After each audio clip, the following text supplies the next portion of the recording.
Testing 1, 2, 3. Testing 1, 2, 3.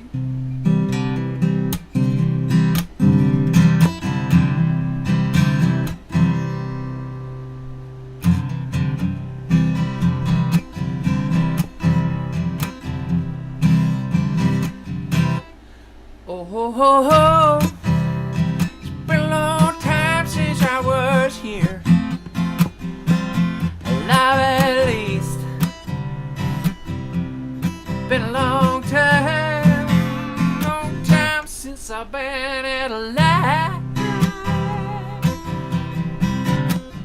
Since I've been alive, yeah, yeah.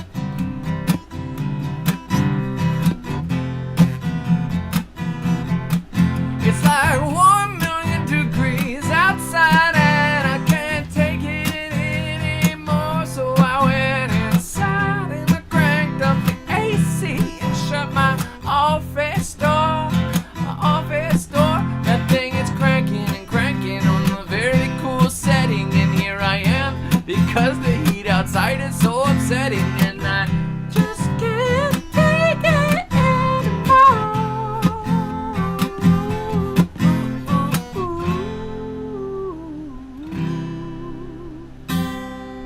Hey guys, how you doing? Nice to see you all again. I've been asked quite a few times, why aren't you doing all those live streams? What's going on with the live streams? Why don't you do live streams?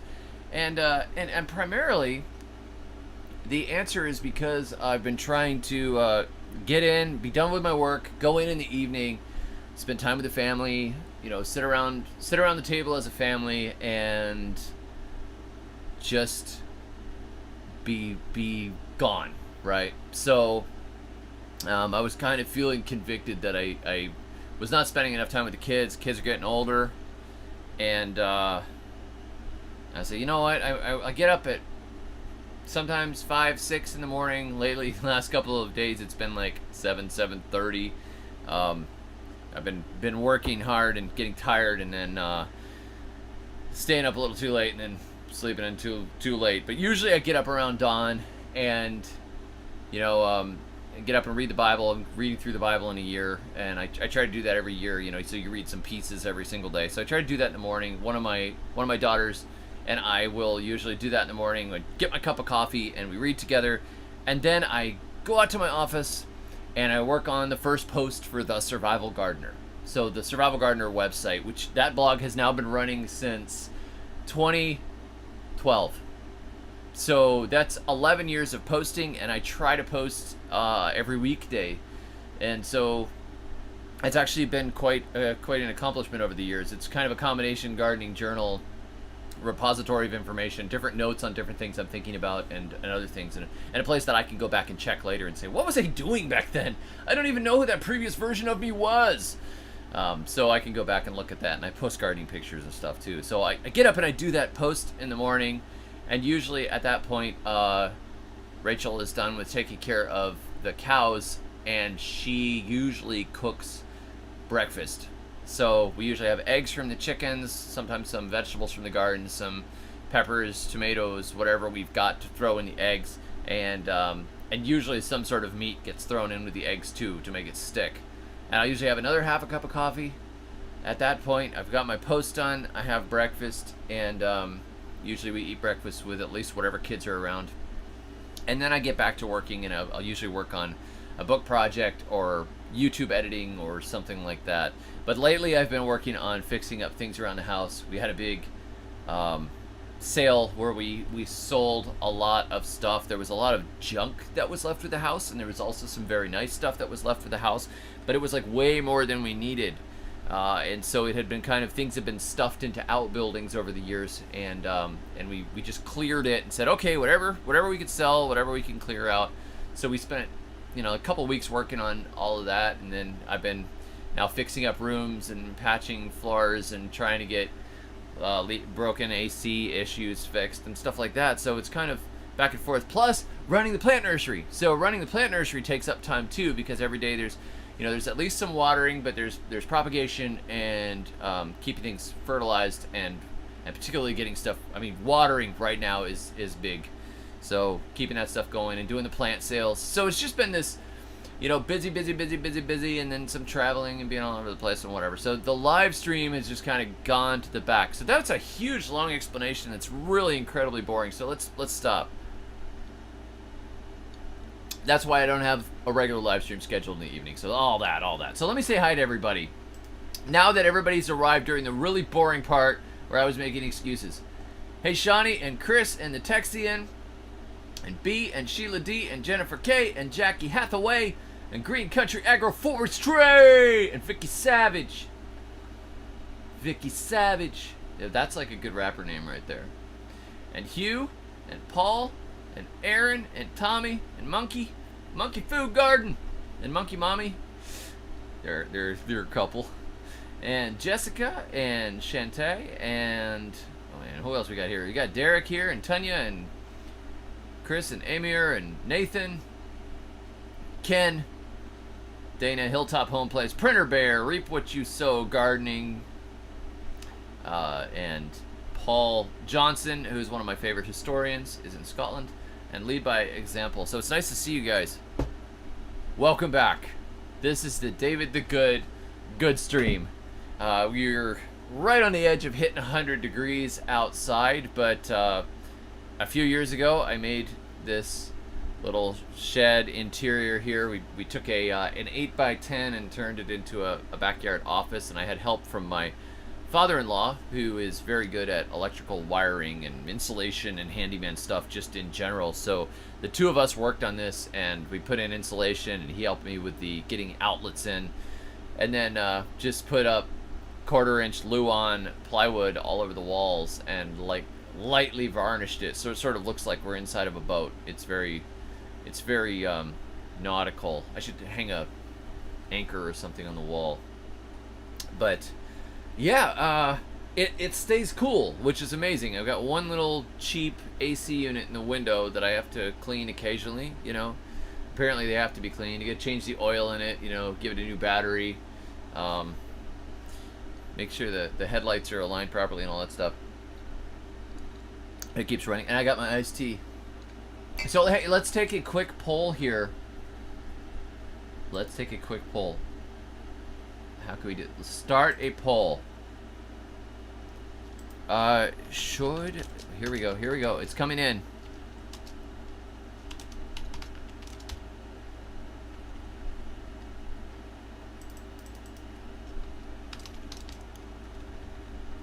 Here we go. I may have done this one before.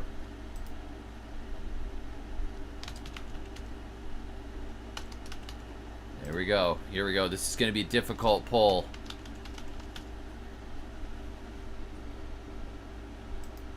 All right. Here comes the poll.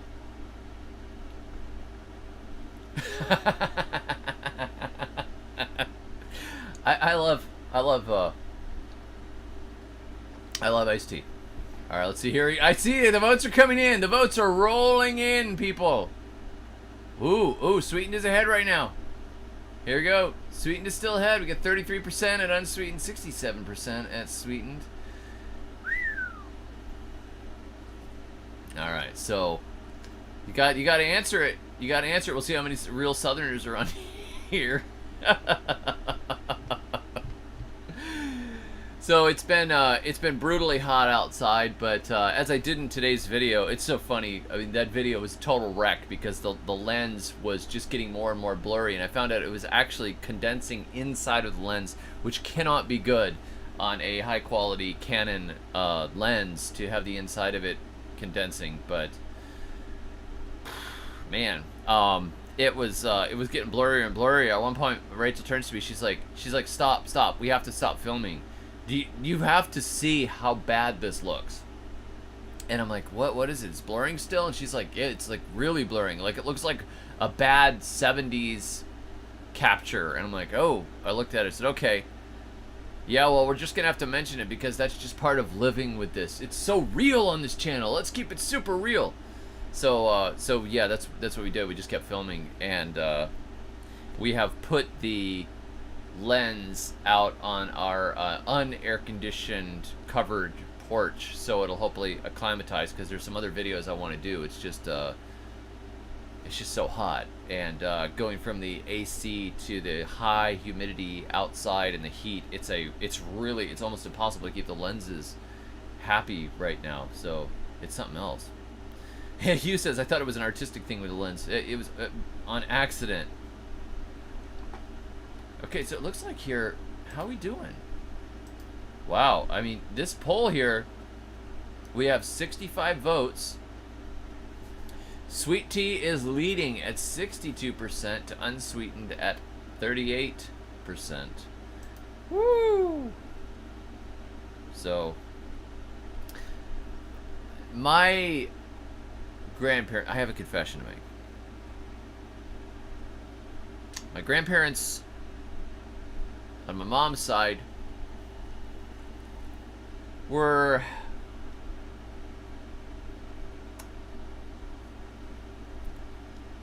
Yankees. They came from this place, I don't know if you know where it is. It's called New York. Upstate New York, not the New York City. They weren't part of the Five Families or anything like that. They were Yankees.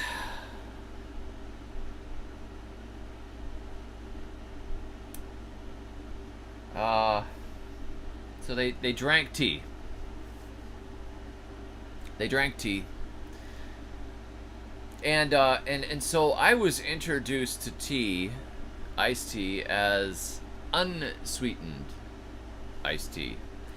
Now I found out later that my grandma, apparently she would give me unsweetened iced tea, but when she sweetened her own tea, she put saccharin in it. Like, she had this squirt bottle of this clear liquid saccharin, which I think is derived from coal tar. Please correct me if I'm wrong, but if I remember correctly, saccharin is derived from coal tar. So saccharin, she would spray squirts and squirts of it in there to make it sweet, and I tasted that saccharin at one point. I thought it was gross. I couldn't stand it. But I acquired the taste for unsweetened tea, and that was just the way I drank it. Now, we had somewhat sweet tea because sometimes we would have this iced tea mix stuff that had some sugar in it, and we would drink that sometimes as kids. But as I got older, I just liked the unsweetened tea, and I didn't have real Southern tea until I was at a church meal at my cousin's church in North Carolina, and they had jugs of tea there. Jugs of tea. And so I just, some tea. I'll get some tea. So I with my styrofoam cup, poured some tea over the ice, and sat down with my chicken and macaroni and cheese, took a bite, and I took a swig of the tea, and I went, whoa! Whoa! This is syrup! This is syrup! This is not just sweetened! This is desecrated. This is sugar. This is pure sugar syrup. Syrup. Let's just say it like a Yankee. This is pure sugar syrup. This stuff will kill you. What in the world? I never had such horrible. It's so sweet. It's so sweet it'll make you sick. It's like your pancreas is gonna crawl up your throat and choke you. Holy moly, man. Super sweet. So, yeah, that's how I first had it. My parents didn't really, we didn't have a ton of sweet stuff. We would have some ice cream, but we didn't really eat candy. We didn't have a lot of sugar. My dad didn't think it was a good idea. My mom didn't Well, my mom liked sugar, but she knew better than to give her kids candy and stuff all the time. So we didn't have a lot of really sweet stuff. But that sweet tea was like, man alive. Like you could have taken one quarter of that sugar and put it in there, and there you go. That would have been it. So I think I'm sorry for those of you that like sweet tea, and I've confessed that I have Yankee stock, you know, born Yankee, Southern by the grace of God, you know, that kind of thing. No, don't talk like that. That sounds like a Yankee voice. Southern by the grace of God, y'all. But I have to pretend to like sweet tea, and I do not like fried chicken at all. Can't stand fried chicken. I don't eat biscuits. I wrote a song about biscuits. I don't eat biscuits. I don't eat Southern food in general. I like meat and potatoes. The real confessions of David the Good. What am I doing in Alabama? I'm not even a Baptist, guys. I'm so sorry. I'm not even a Baptist. What am I doing here? I need to move back to the land of my ancestors. So funny. Okay, so I went to Missouri for the Homesteading Life Conference with Doug and Stacy. I'm going to be there again. We're going to be giving a couple of talks at the Homesteading Life Conference. And interestingly, my son Ezekiel is also going to be giving a talk to the kids that are there. They have a really good kids program with a kids tent, and they have live music and all kinds of other stuff.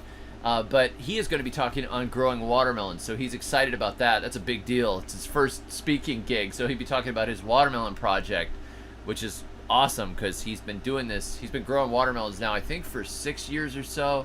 This current land race is on its third year, I believe. So, you know, so it's cool. But I was up there in Missouri, and we were out to eat, and I asked for tea, and they had it unsweetened by default. This is wild. Unsweetened by default. In the South, they don't do that. Like, it's sweet by default. If I, you know, okay, so I went out to eat, little southern town, and I said, she's the waitress is like, honey, what you want to drink? And I'm like, can I have a tea without sugar in it, unsweetened? And she yells, one unsweet tea! And I'm like, shh, don't say that so loud. I told her, don't say that so loud. Everybody will know I'm a Yankee, right?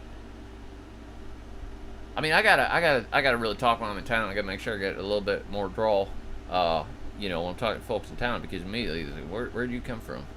You're not from here, are you, boy? Did I know your daddy? Didn't your daddy own that worm farm? Like, no, yeah, maybe, I don't know. My dad was an accountant in California. No, so there you go. So how are we doing here on this poll? How do you drink your iced tea with 107 votes?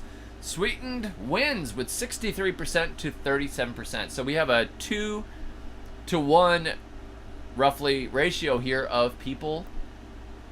I mean, almost 2-to-1. People that prefer their tea sweetened. So I will try to keep that in mind. I'm sorry. I like to do whatever the crowd does. And if I had sugar, I would put it in here right now. But I'm just going to have to drink the rest of this the way it is. I feel really bad about it. So I'll tell you, there are things about living in the South that are frustrating. Some of the stereotypes are true, like the gossip of old Southern ladies. It's real. It's like they will try to. Man, they'll find anything and they will spin the most incredible yarns about it. Ask me how I know. I mean, the way random weird accusations. I heard you did such. Were you the one that had the friend that was like the psycho killer? And I'm like, wait, where did this come from? Which old lady told you this one? It's nuts. Another thing is if you want a job done and you call somebody, I mean, like, jobs get half done and people abandon it, and stuff is like the quality of work. I mean, there are people here that are definitely high quality workers, but it is much more like being sometimes. It is much more like being in the Caribbean trying to get work done than it was like being in Fort Lauderdale. And that may be a small town thing versus a large town thing, so I don't paint with too broad a brush here. But the rural, like, I have not been able to get some auto body work done. They're like, you got to drive down to Pensacola to get that done. I'm like, but I don't want to drive an hour away. There's like 5 body shops. So, yeah, it's kind of funny. There are definitely like cultural differences, and there's some things that are really great. Like when somebody gets, somebody has trouble, people come together. Like if you are here after a hurricane, everybody's been through that before. Random strangers are bringing you food and asking you if you want an extra generator and stuff like that. It is suddenly all the community. It's like, oh, there's the guy that never fixed my air conditioning unit, but he brought me some smoked meat, so I guess it's okay. It all kind of balances out. And I was talking with a friend from Croatia, and he says, the best thing about a culture is often the worst thing about the culture. And I'm like, what do you mean by that? And he said, well, for example, we have a lot of corruption here. I'm like, how is that a good thing? He says, well, it means that the people that are in the office might steal your mail and it won't get there. But whatever laws they put on the books governing your farm and all that kind of stuff, he says, they're actually too lazy to ever come and inspect. He said, so the corruption kind of slows everything down, and it means you can pretty much live the way you want. You just have to find a way to get your mail without it being stolen. I'm like, I never really thought about that. He said, oh yeah, like if you have a government that's really efficient, he says there are governments in Europe that are super, super efficient. And he says the corruption is very low. He says, but they'll absolutely destroy your life with how many regulations they put on you. Huh. So you mean we should thank the Lord in whatever situation we're in, I guess. And then, It's interesting, because we'll complain about, like right now, complain about the heat. Oh, it's so hot. And then, but we have a growing season that's like 300 days long. Somebody up north will be like, I only get 90 days. What are you complaining about? I get 2 90-day seasons with about, 60 days in between that are intolerably hot. So, you look at it and it's like, yeah, it doesn't make any, why not? Just don't, just look at whatever culture you're in or wherever you are and say, what's great about this? What's not so great about this? I mean, like when we were down on the island, the rum was really, really good. That's the upside. The downside is that our neighbors would drink it until they were like screaming and yelling at each other drunk and staggering up and down the road. Hey, yeah, you take the good with the bad, right? Yeah, like a Yankee. Yeah, what's he gonna do? So, my voice is close enough to pass in North Alabama. Just drop ending G's on words and say y'all lot. I could try.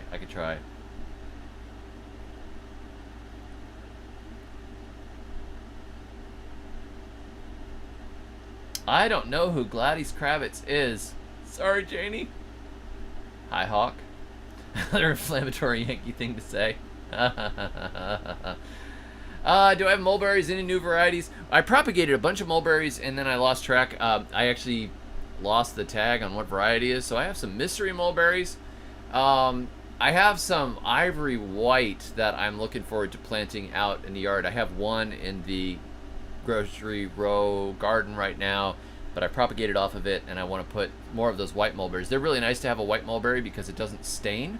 So if you put it over a sidewalk or something like that, it doesn't turn everything purple. Nika says, do you have any tips for growing in Atlantic Canada? Okay, so Nika, here's what I would look at. This applies to any climate. I don't have any expertise whatsoever on growing in Canada.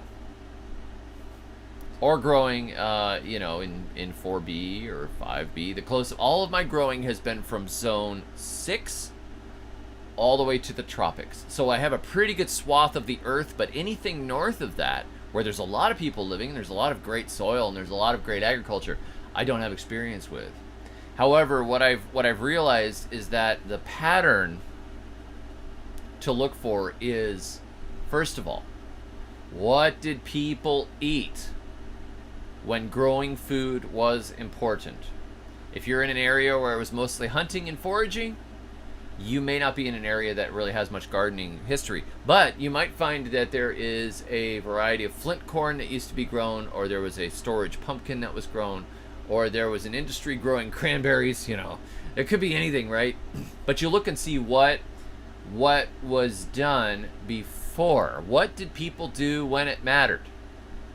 So how did people eat back in the day? Usually the further north you get, the more you get into small annual grains like oats and wheat. These become more important.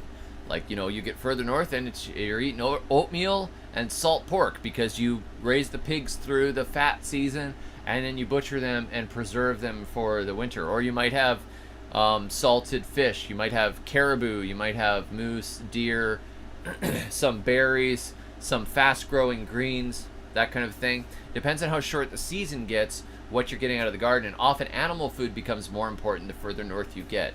Down in the tropics, it's really easy to just be a fruitarian. You eat fruits and roots, and year-round you've got breadfruit coming out of the tree, you got sugar apples, you got mangoes, you've got papaya planting themselves in the ditches and dropping hundreds of pounds of papaya on the ground. It's so easy. But the further north you get, whew, man, your fruit selection goes way down. And your large roots, no, probably not. You're getting down to, potatoes, turnips, rutabagas. You're not getting giant yams. You're not getting cassava. You're not getting malanga. You're not getting that kind of, huge yield, long season, hot climate roots. So the further north you get, often you're down to small grains and berries and greens, and a lot of meat.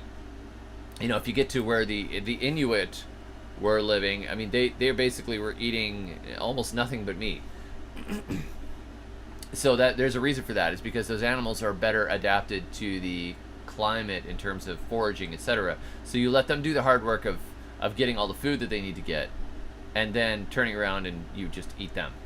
So that's my advice. Find out what traditionally grew, and I would also see it if you can meet any gardeners that are in town. Anybody that has a garden, any gardening club, any gardening meetup group, etc. Search everywhere. Search YouTube and see if there's anybody in your area, and then meet those people and find out what they're growing. That's my advice.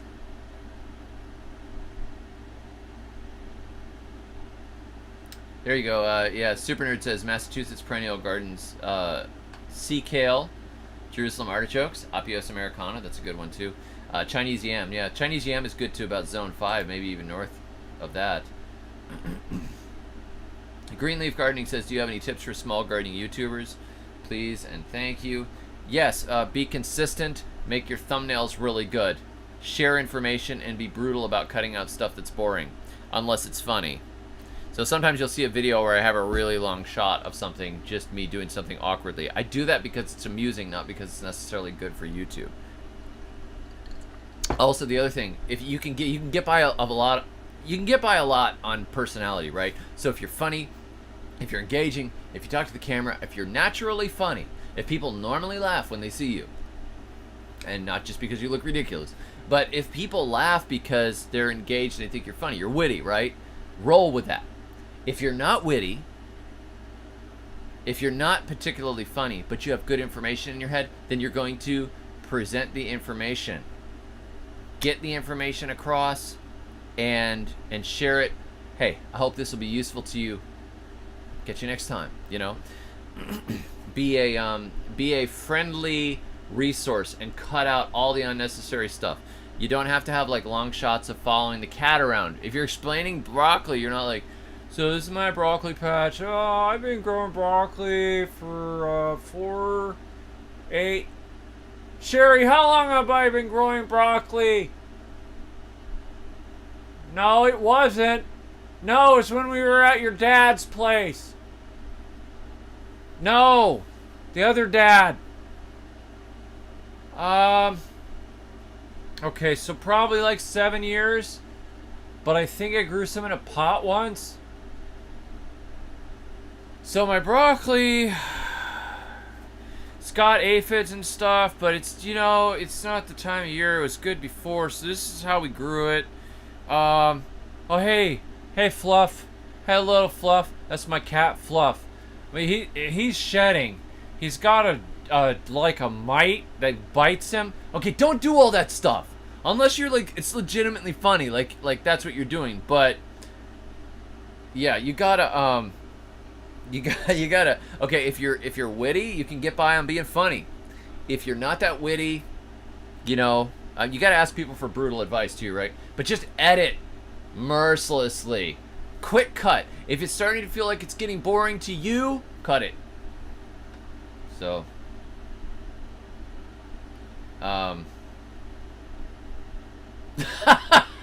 Koi says, dude, my content is boring like this, lol.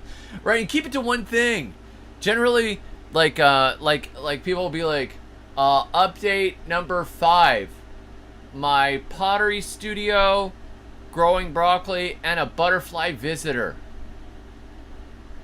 Unless you have like a great blog or something, or you're like a vlog going on, people just don't. They're not that interested in a bunch of different stuff. Somebody's interested in butterflies, doesn't care about your pottery studio. Somebody's interested in pottery, doesn't care about your pollinator studio. And YouTube has no idea how to promote it.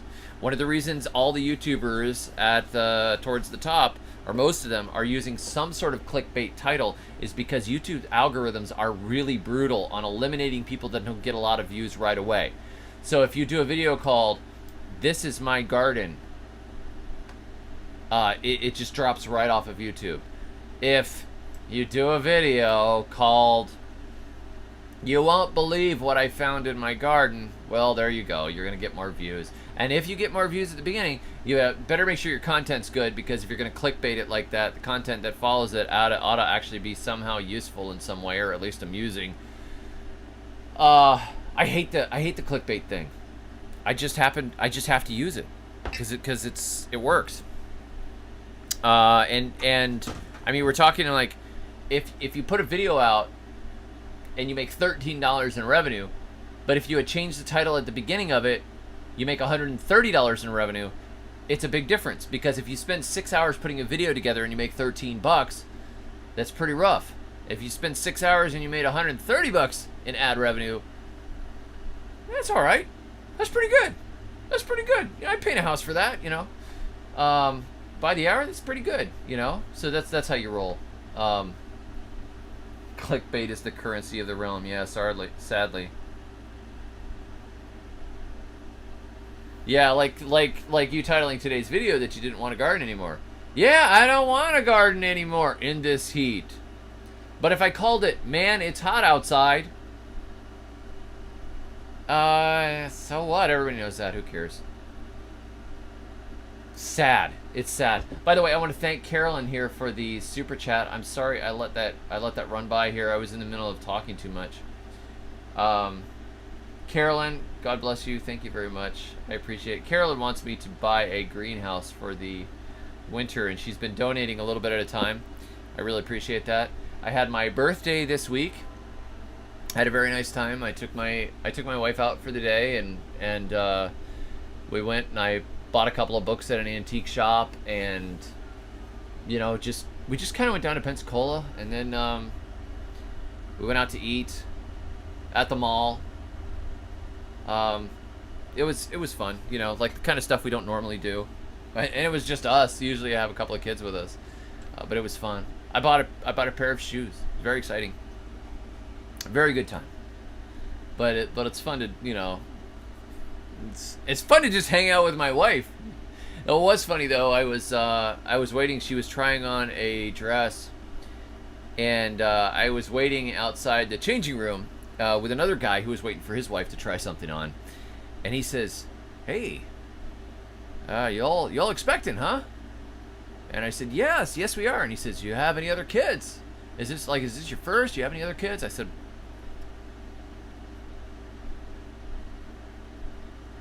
You don't know I'm a Yankee, do you?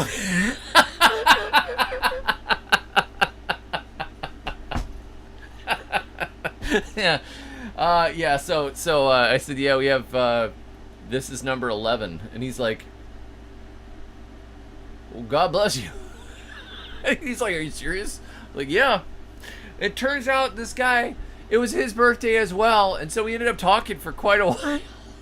He's exactly 20 years older than me. It's like, it was so funny. But anyhow, yeah. I mean, I don't even know how to explain some of these things. I don't have a TV. I don't know how it happened. What are you gonna do? Gardeners are good at propagation. No, he didn't also have 10 kids. He only had a few. I don't know, like 4 or something. So, we had a very nice time. Yeah, it doesn't matter, Krista. Krista says, I hate clickbait and won't watch those videos. It doesn't matter. The problem is, Krista, is that enough people, like the people that like sweetened tea, there's enough people that like it to, or who are attracted by the title to get it rolling at the beginning. If you're a YouTuber and you don't title very carefully, like my style of writing, I rather prefer like absurdist titles. You know, like you know, Night of the Deadly Spiders. That would be a great title. Like, I don't even care what the video is. But when I title things like that, they just don't get views. I've done some really kind of funny or goofy titles in the past that I think are amusing to me, but they're not amusing to the mass of people who just are looking for, you know, how to grow broccoli. If you could title it "How to Grow Broccoli," it might do okay. If you title it "Broccoli Growing in My Garden," it will do terrible. If you title it "The Trick You Didn't Know About Broccoli" or something stupid like that, it will get like 3 times the views, and it's the exact same content. It's the way the YouTube algorithms work. If the clicks come in, they promote the content takes off. If the clicks don't come in, it doesn't matter. So for the people that don't like it, like, for example, here's another example. A lot of people have said, why don't you do more cooking videos? I would love to see how you guys make the food that's coming in from your garden. So we've done quite a few cooking videos. Actually, in the past, we did them moderately often. My wife is making such and such soup. This is how we pickled such and such. This is how you prepare yams. This is how you roast a pumpkin. Those videos would get half or less the views of my gardening videos, but they take the same amount of effort to create. So I don't do cooking videos anymore. It just doesn't matter. There could be incidental cooking as part of a gardening video, but if I do a video on cooking, apparently YouTube's algorithms have no idea what to do with it, or people are not interested in that as much, even though you would think it was a really good, close thing. I did a video on how I built this office shed. It did horribly. I've done some funny drama type videos. They do horribly. I do fake commercial type things occasionally. They do horribly. And so you kind of have to play in the system that you're given. It's like I had a conversation with a woman once, and she said, I just can't stand that, like, that I have to go to Amazon to buy your books. And I said, yeah, I understand. She's like, I don't like Amazon. I said, well, I get it. I get it. I said, but an author not selling books on Amazon right now is like a truck driver who refuses to use the interstate system. You just have to use what you have, and it's not the world we want, but it's the world that we have to navigate. So that's the whole story there, you know. So yeah, Hawk says, that's too bad. I like your creative content, like that Mother Nature one you did last fall. That was fantastic. I appreciate that. We had, you know what? And I do videos like that anyways, because I love to make artistic videos sometimes. I like to do things that are are not expected. I have this video that I wrote, this video idea that I wrote a year ago that I think would be the funniest, most excellent, amazing video. It's really hard work to put it together. And I know that I will put it together and it will get a fraction of the views of any of my other videos, but it is the funniest thing. It's like a fake documentary on a guy that's absolutely obsessed with birds, with ornithology, and wishes to raise bird awareness. And it's the funniest. It's so funny. I've got props for it and everything, and some of his bird photography, and you know, what are you gonna do? What are you gonna do? So, wait a second. I have to hear what is this about Empress Tree? What are we talking about Empress Tree here? Let me I gotta find out what's going on. Somebody mentioned Empress Tree here about Reap What You Sow Gardening, but I don't see his or her comment on that to begin with.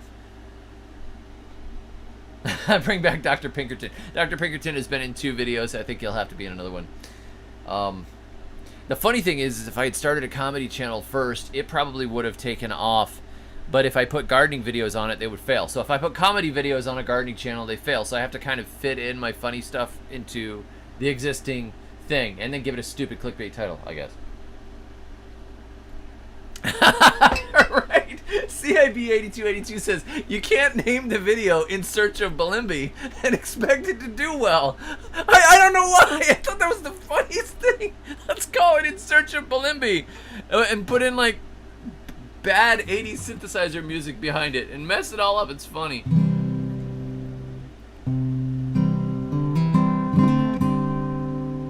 I will sell out using clickbait, and I'll claim it's not my fault, 'cause Google AdSense revenue will pay me out and soothe my guilt. a little. That doesn't rhyme. Oh.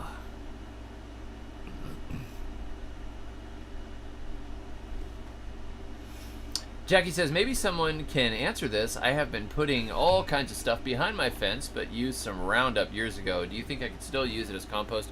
Yes. You know, we live in a toxic world. There's toxins absolutely everywhere. Nature is pretty good at breaking a lot of that stuff down, and the fungi are good at breaking it down.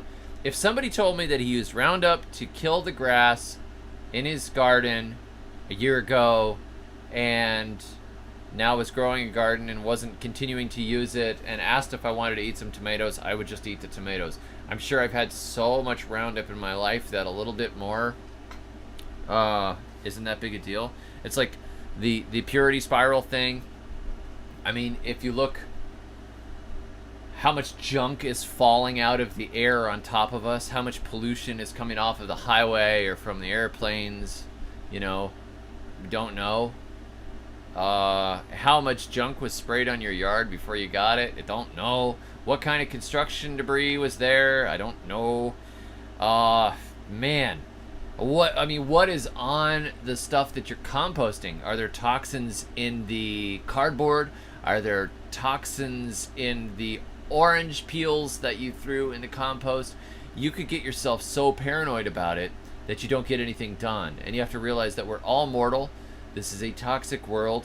We're going to minimize and do the best that we can. And, I mean, we're not deliberately going to go and eat at McDonald's, especially not every day. I mean, if you wanted to go to McDonald's and have a sausage egg McMuffin for some reason, just because you remember eating those in college, you know, go ahead, knock yourself out, do that once. But if you do that every day, you're going to pay for it. So if you have a certain amount of exposure, it's probably no big deal. It's like statistically insignificant. Smoking a cigarette every day probably hardly counts for anything. Smoking a pack of cigarettes every day will count.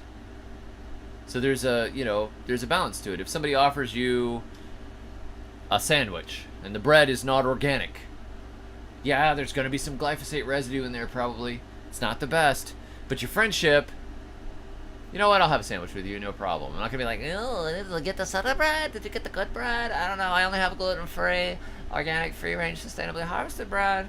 Ooh, let me look through the rest of your cabinets. You know, that's just, you know, you can just be obnoxious about it. And generally, like, I've got my choice of what I'm going to trust in my garden, and there's a lot of stuff I don't want in there. I don't want it deliberately, but if somebody had a burn pile back there at one point and burned some plastic and I don't know about it, I don't want to know about it, you know? I don't worry about it. I would compost it and trust that nature's going to sort most of it out and that you're going to go see your creator at some point anyways. And I think, you know, making compost is valuable, and it's not like, you know, they were dumping molten lead back there or something, you know. Yeah, Highlander says Roundup is an abomination. I vote with my dollars and will never give money to Scots. Yeah, that's a good attitude. You know, you don't like it, you don't support it. And I think Roundup's disgusting. I mean, I did something on the United States of Roundup some years ago. I did a live stream where we talked about how much Roundup was actually sprayed on the fields and everything. It's disgusting. I mean, I live in cotton country here. I don't know what they spray as a cotton defoliant, but man alive, it's like all the cotton fields are all got cotton on them, and then they blast it with this stuff, and it kills everything. So all the cotton just goes totally dead brown dry and is dead. And if anybody lives near that, they're getting that toxin. It's just like millions of gallons of poison being dumped in the ground. Don't do that. But if you live in a place that, you know, was used at some point in the past, you know, it may have been used poorly, well, just work with what you got. I would, like, that's what I'm saying. Don't, you know, you're not going to deliberately try and reintroduce poison. But I do know that the fungi and the bacteria break a lot of stuff down. Even aminopyrrolid, the long-term herbicide that's really nasty, breaks down under the influence of soil organisms over time and will become less and less dangerous. So, you know, do your best.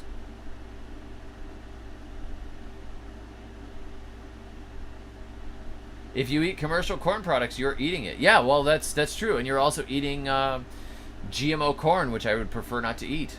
I don't want any of that stuff. If I know it's GMO, I don't want to eat it. But, you know, when I went out to lunch at the mall, probably when I went to the such and such, I don't know what it was, like Japanese grill thing where they fry stuff in oil, that oil was probably soybean or something, you know? But, I'm eating lunch with my wife. I'm not going to worry about it. I'm not doing it on a daily basis, so maybe it's just hormesis. A little bit of damage to make you stronger. Yeah, mushrooms are our friends, generally. Oh, Elaine says there were 3 acres of muscadines on our property when we bought it, and the lines were held up with railroad ties soaked in creosote. Yeah, that's actually very common. Now, if the muscadines are in the middle and they're growing out towards the edges, that's not as bad as if they're actually growing up the creosote posts. But holy moly, man, you know, some of these things. You know, they used to spray the apple orchards with copper arsenate to control pests. Copper arsenate. Arsenic.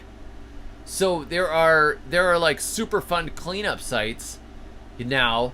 That used to be apple orchards. Everybody was eating apples out of there. Arsenic in your apple. I mean, the wicked old witch, you know. People think, oh man, that stuff really kills the bugs. So I don't spray stuff in my garden. I don't even spray organic stuff in my garden anymore. I don't spray anything. If it dies, I wasn't supposed to live there. So let me see. I'm going to keep answering questions here. Old Bear says, I live in a rural farming community and they just sprayed the fields outside of town. My garden is now full of some red powdery substance.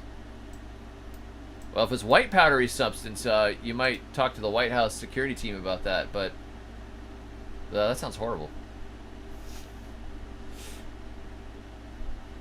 Cat Church says, here in Missouri, should I use Roundup on this poison ivy problem that I have under all my tree and brush edge areas? Well, depends on which evil, you know, you want to deal with. You want to deal with the poison ivy, or you want to deal with the Roundup. If you can't find a way to remove it, if it's really toxic, if you have a kid that's super allergic to it, etc., sometimes, you know, the lesser evil might be to use the poison. But I would use the generic version of the poison if you felt like you had to use the poison, because at least you're not supporting the great big evil company. But whatever, I don't know. I mean, this is not a channel where I can go around recommending Roundup. I'm very practical in what we do.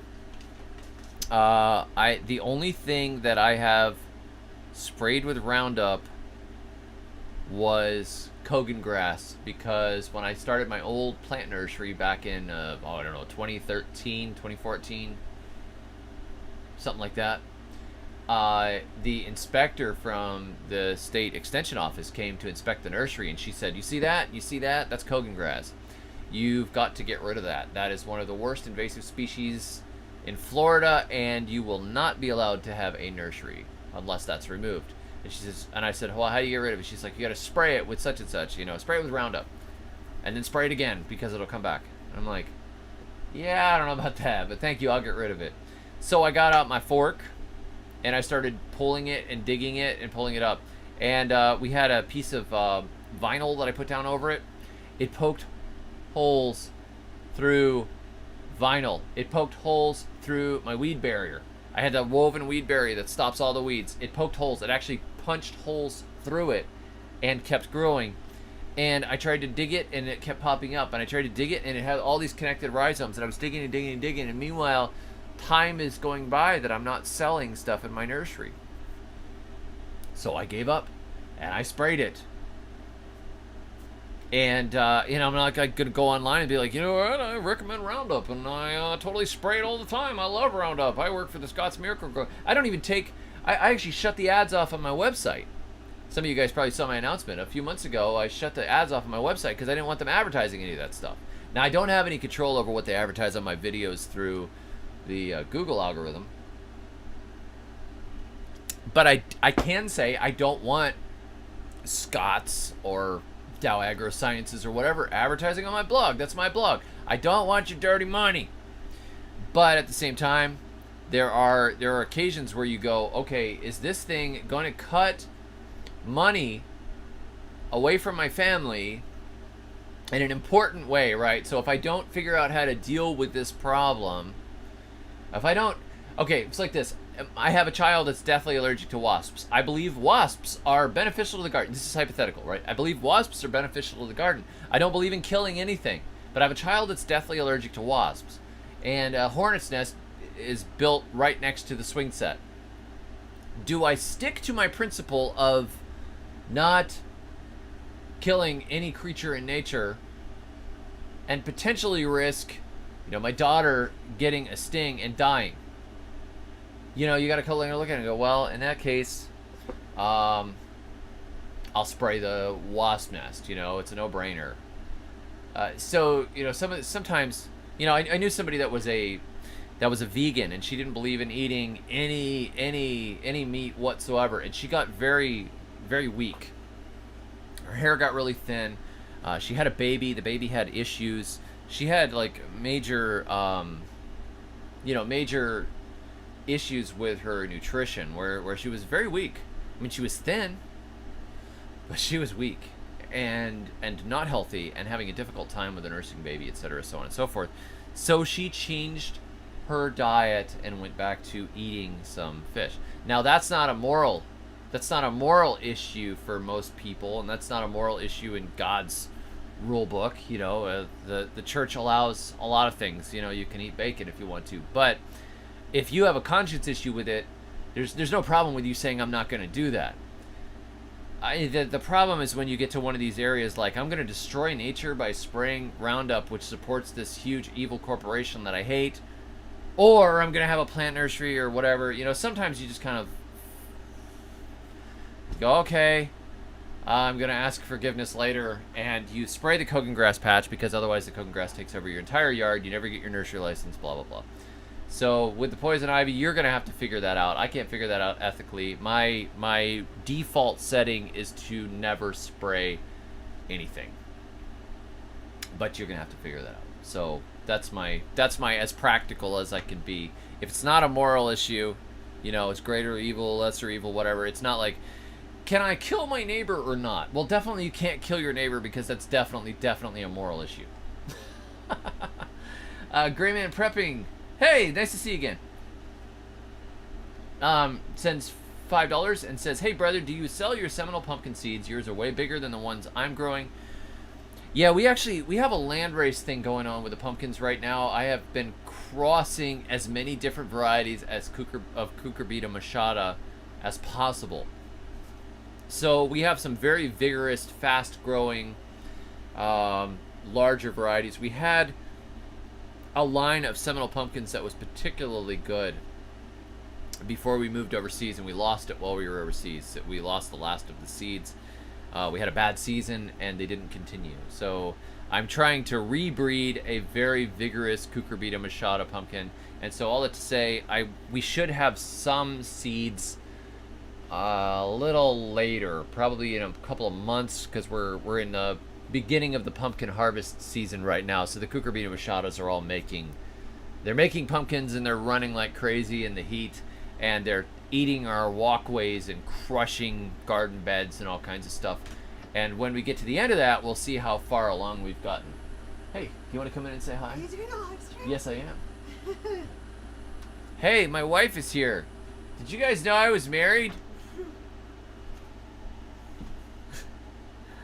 How you doing? Good. Hi. Did you... What's up? Nothing. I didn't know you were doing this. This is my wife, Rachel, guys. Hi. So we were just talking about whether or not it's okay to spray Roundup to get rid of poison ivy. I was saying it's not really a moral issue necessarily, but our default setting is no. No. I mean, goats will eat it, so you can put goats on it. Right. But To goats try are and more eradicate evil it. than Roundup.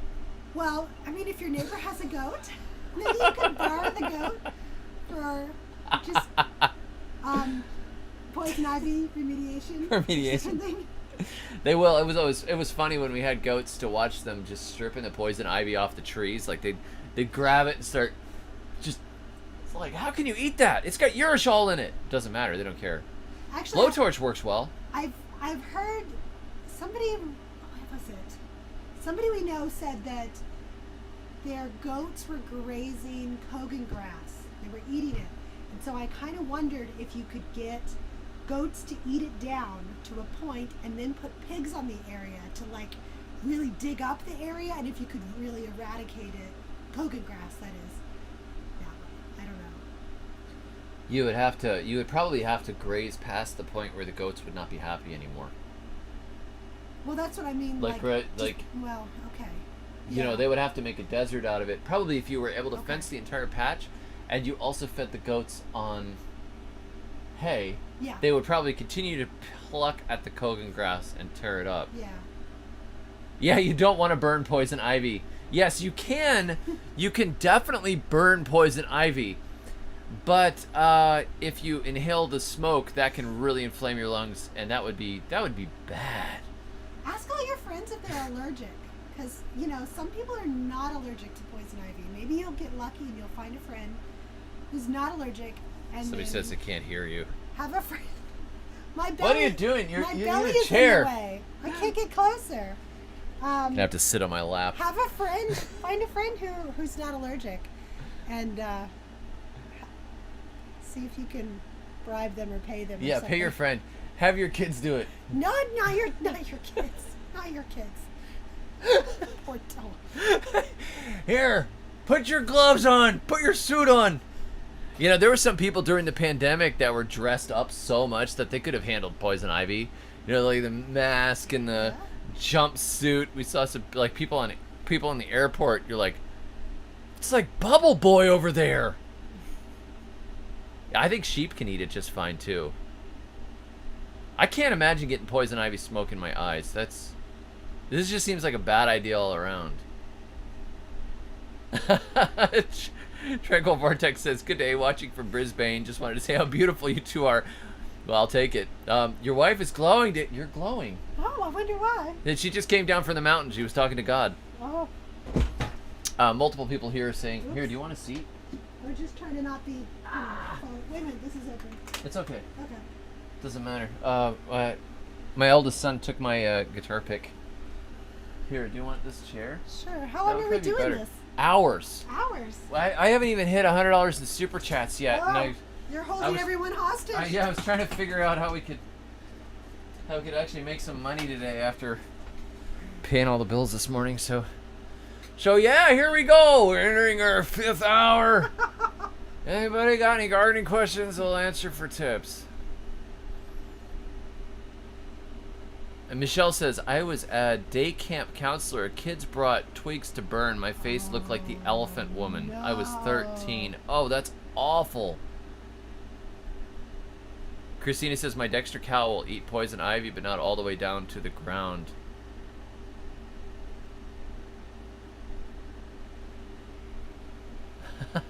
It's amazing that some animals can eat it.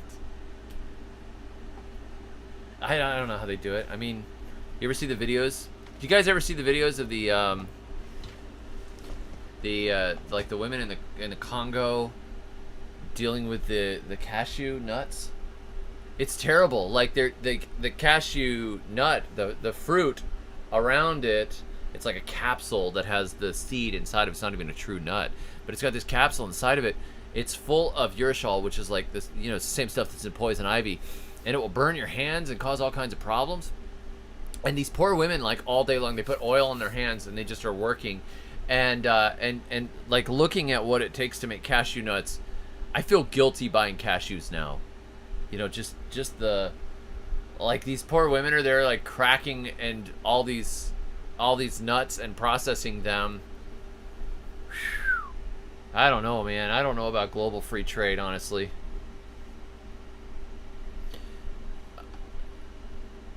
Yeah, everything is food for something. Green Country Agroforestry says that's the way the place was designed.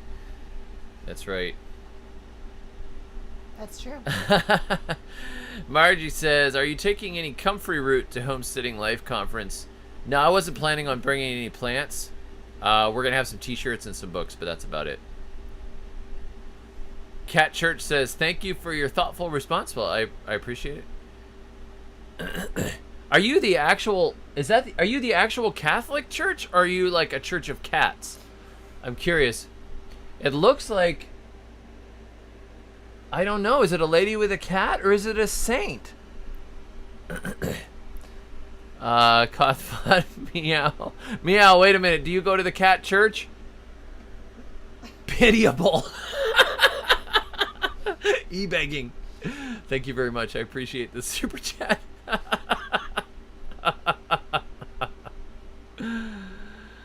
Leo Miranda Castro, hey, we're gonna see you tomorrow?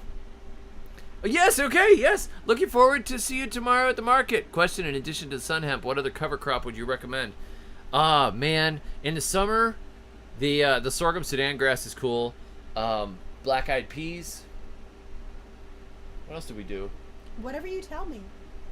Yeah, whatever. The camera lady just films me. I just say, well, tell me what to do in the garden. But what do today. we do? We oversowed the pasture in the winter, so when we get to the winter. Well, we put in clovers. Clovers. Peas. Peas, yeah, the field winter peas, Austrian winter peas, clover and peas. So we had our legumes, and we had some turnips. Turnips didn't survive the frost, but they should have. I put 7 top turnips up there, so they would have lots of brassica greens. We put in rye, oats, and winter ryegrass. The winter ryegrass is really nice with crimson clover. That's been a really good one for us. I should bring you some. I should actually bring some of that sun hemp seed to the market. Maybe make a note of that. I don't know a way to make a note right now, but if I can remember to bring the sun hemp seed to the market, I can bring you like a bunch of it, because I bought a huge sack of it, and it's way more than we need. It's like enough to plant a couple of acres, so I could bring some to the market for you, Leo. Thank you for the super chat too. By the way, it's a reminder, we do have a plant sale tomorrow if you're anywhere near Lower Alabama. The plant sale will be at the nearby town of Atmore. We've looked for a place in Bruton to sell. We looked for a place in Bay Minette to sell. We've looked all over the area, and it looks like the best deal is the Atmore flea market for right now. So we just set up our plant booth. We take 2 booths, and we load it up with all kinds of rare edible plants. So we will be doing that tomorrow from 8 a.m. to 1 p.m. if anybody wants to come by. We're just doing a big summer plant sale, the summer birthday sale. Vetch is a good one. You know, I've never tried vetch before. I've seen it growing wild here.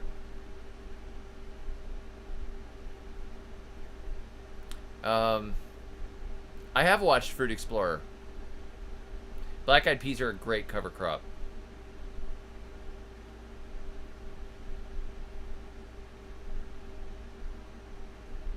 So Toluco, us brown oily people, no, I mean like they literally cover their hands with oil to keep it off, are a bit more resistant to these to the poison ivy and other stuff. And don't bother me. It's interesting. I noticed like when we were down on the island, a lot of people were really resilient to the sun, like obviously to the sun exposure, but in working in the brush and not getting inflamed from various things. So it may just be you know, additional genetic tolerance, but whew, man, I am not particularly allergic to poison ivy, but my grandfather really was. So there's probably something genetic to that. What do we got here? Way to take it to the New World Order, having all those babies. Rachel, you're incredible. Thank you. New World Order. Isn't that like a wrestling federation? I don't know. My urban garden Mary says, I have something in the closet that will kill any plant. I pray I never have a flood. Well, that's ominous. All right, did we find out if the cat church is the is this Pope Francis? I don't think so. You're an all-cat clergy branch.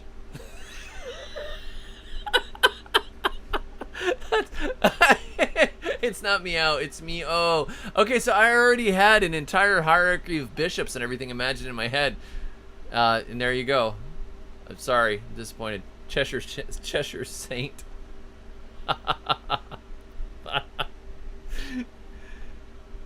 Remember the West says, so glad I found you live. This rocks. Thank you for the 556. You can never have enough 556. For 223. Okay, so I am going to end this poll on how do you drink your iced tea. Did you want to vote on this? It's too late. Too late. How do you drink your iced tea? Sweetened or How unsweetened? do you drink yours? Did you say how you drink yours? I had to confess. That I was a Yankee. And they stayed? They kept watching? There's a lot of people who are like, Yankees are good. Yes, there's apparently a lot of Yankees on this channel, so you better watch it, y'all.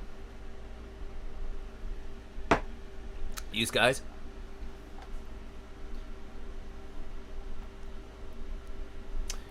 Diversity Love says there is a protein that the poison binds with that some people have more of an acysteine reaction. Okay, yeah, for sure. How do we choose the names of our children? At this point, we just throw darts, like the who's who of the world, you know. Actually, we mostly get it from Scrabble. The last one was a Scrabble name, wasn't it? Some biblical names, yes. Some biblical names. Some botanical names. Some completely fraudulent names that we call them. I don't know what happened to Ice Age Farmer. He did a video with me and it destroyed him, I think. I don't know. You're that powerful. Everybody's gonna think I'm a Fed. It was the last interview. I hope he's okay. I wrote him emails. I haven't heard anything. I think he's gone underground. Literally. Probably literally underground. I would love to visit you, Gray Man.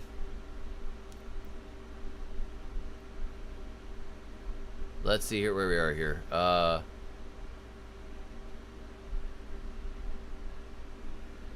Sorry, Mom says, I may have joined in late, but what is the best crops to be growing in Zone 8B this time of year?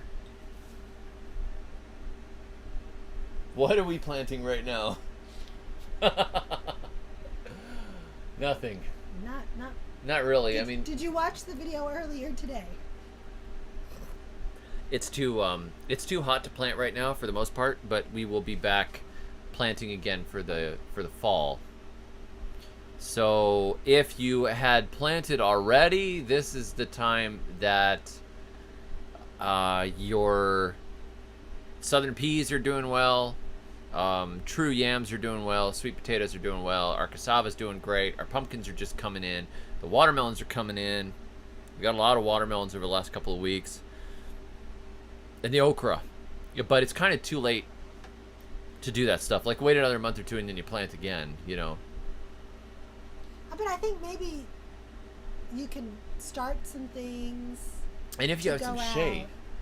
Right. Yeah, I mean, you could start peppers and tomatoes and stuff like that. Right. You can start them now, keep them in the shade-ish, keep them cool to put out later when it is cooler.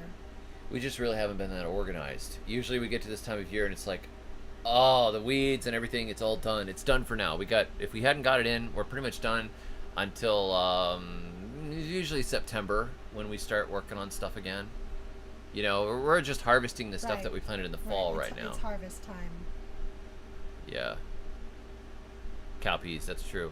And you can still, like right now, cover crops, sun hemp, sorghum Sudan grass, and southern peas are pretty much what we would throw right now if we have an empty space. Right, yeah. If the pumpkins or something aren't already covering it. Yeah. Old Bear says, what can be done to stop bacterial wilt? I don't really have an answer for you.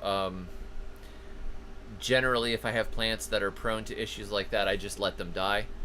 And we save seeds from the plants that survive, so hopefully we're breeding for strength. And we also try to get things in early enough in the year that the wilts are not the issue. But some years you get problems like a lot of rain or a lot of humidity or a lot of heat or something. It's just a bad year. But I don't really... we usually just plant a huge amount of stuff, and the stuff that dies we just don't care about. That's just sort of our brutal reductionist way that we do it. I don't try to treat sick plants unless it was a expensive or a nice plant that I really, really, really, really, really want to keep, you know. What seeds to start now in Jupiter West? You could do another round of peppers now if you wanted to. You could probably get away with planting okra or yard-long beans would probably still do well. You could probably get away with putting some sweet potato slips in, but you're going to have to keep things watered if it's not raining. I have not grown Hopi blue corn on purpose. I think I mixed it into some other corn before and it didn't do very well. But it depends on your climate.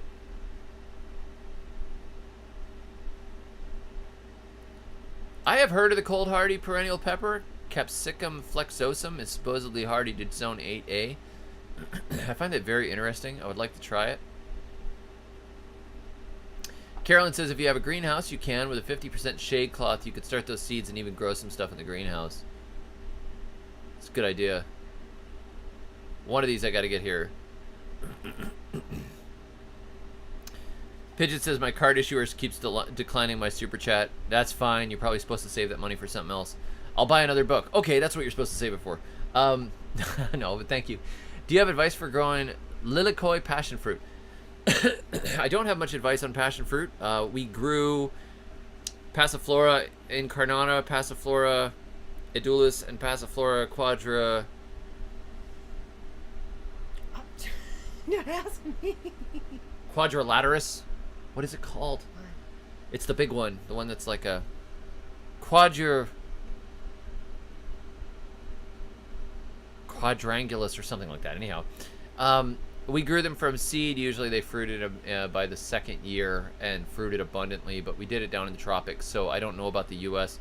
I do know that Mark Bailey at the Extension Office in Marion County, Florida, has some very good information on passion fruit. Look up Mark Bailey, Marion County Extension Office. You can call his number. But he's been working on farming passion fruit in a colder climate, which is interesting. So, like, to keep it alive through the winter. So, Maypop is flowering in Massachusetts. Yeah, it flowered back in, like, March here. So cool.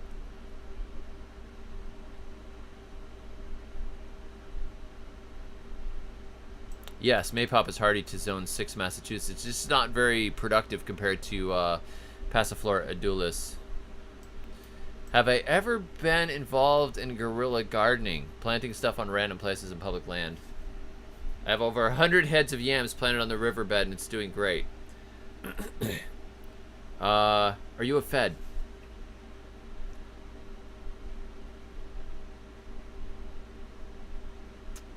Maybe. Maybe. I have done some guerrilla grafting. I grafted a peach onto a neighbor's wild plum. So it was making this big peach branch over the road. Just one day I was walking by, I had a little piece of cyanwood, and I just stuck it on there, which I thought was kind of funny. I was like, what are you doing? That's not wrong. That's not like defacing it, right? You have to answer if asked.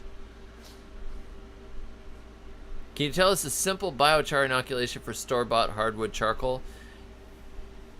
Yeah, but it's gross. Just cover it in urine. It'll soak up all the nitrogen out of the urine and some of the micronutrients. It'll be fine. That's all you have to do. Soak it in urine. Just pour urine over it. Or by Scott's Miracle Grow. This live stream has been sponsored by Scott's, maker of... No. That'll work too, but yeah, urine works great. You could also just take some manure, chicken manure, rabbit manure, something like that. The idea is just to get enough nitrogen in it that it doesn't suck the nitrogen out of the soil when you put it in. You could put, you could pour like blood over it if you wanted to. Like blood meal. Do you want to answer here? You know what? Pure urine. Yes, put pure urine. I'm going to switch places. You're going to sit here. I was going to go in the house. Why didn't I? No, you got to sing. Now I'm really going.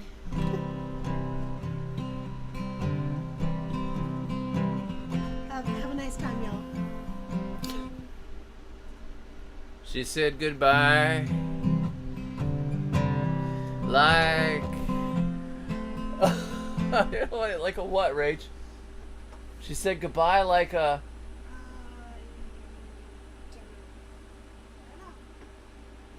She's not giving me lyrics. She said goodbye like a mudslide. She said goodbye like a tornado through the roof. Goodbye, everybody, she said. Goodbye to me. Said goodbye. She also said goodbye to you. This is getting into children's song territory. She said goodbye like a butterfly. So here we go. Wait a minute. Here we go. Urine and blood, she's out of there. She said goodbye like a southerner, y'all. Yeah, this will be number 11. Goodbye like the weeds under a roundup rain. She said goodbye like a day old cherry pie. She said goodbye, ain't gonna lie.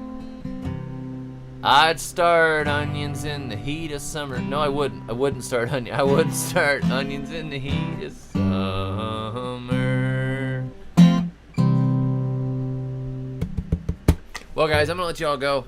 Thank you for joining me on this live stream. I'll probably do some more of these because it is that time of year where it's hot outside, and I enjoy doing this. I've just been trying to spend time with my family and all that sort of stuff.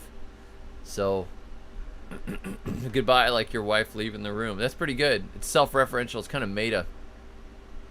Thank you all. Thank you for the super chats. Much appreciated. It's very kind of you guys. If to keep in mind, please pray for my brother Brian. That the Lord will have mercy on him and his family and bring him healing. He is going in for open heart surgery in a few days. He has the Flannel Farms YouTube channel. Flannel Farms. His name is Brian. Pray for him and his wife and their 3 children, please, please, please. He and I are very, very close, and we're like 2 peas in a pod in a lot of ways. And you know, I'm worried for him. He's younger than I am. And this is not due to any weird medical thing he may or may not have encountered, like that make people die randomly sort of medical thing. It is some sort of a a defect inside of his heart that they found when they were doing a physical for his job as a firefighter. So this is something that is a bulge issue, and he needs to have a new valve put in. So this is a big deal. So please pray for my brother Brian, and keep him in mind. So that's going to be a lot of weight on us this weekend. We're going to spend a lot of time praying and fasting for him, and he does have family around, and of course I could get there in 15 hours drive or something if I have to. But yeah, keep him in your prayers. And we are going to have a plant sale tomorrow. So if you guys want to come by to the plant sale tomorrow, you can check my website, thesurvivalgardener.com, where I have details on the plant sale, and I also do community posts here explaining it. So thank you guys. Have a great rest of the evening. God bless you all. And until next time, may your thumbs always be green.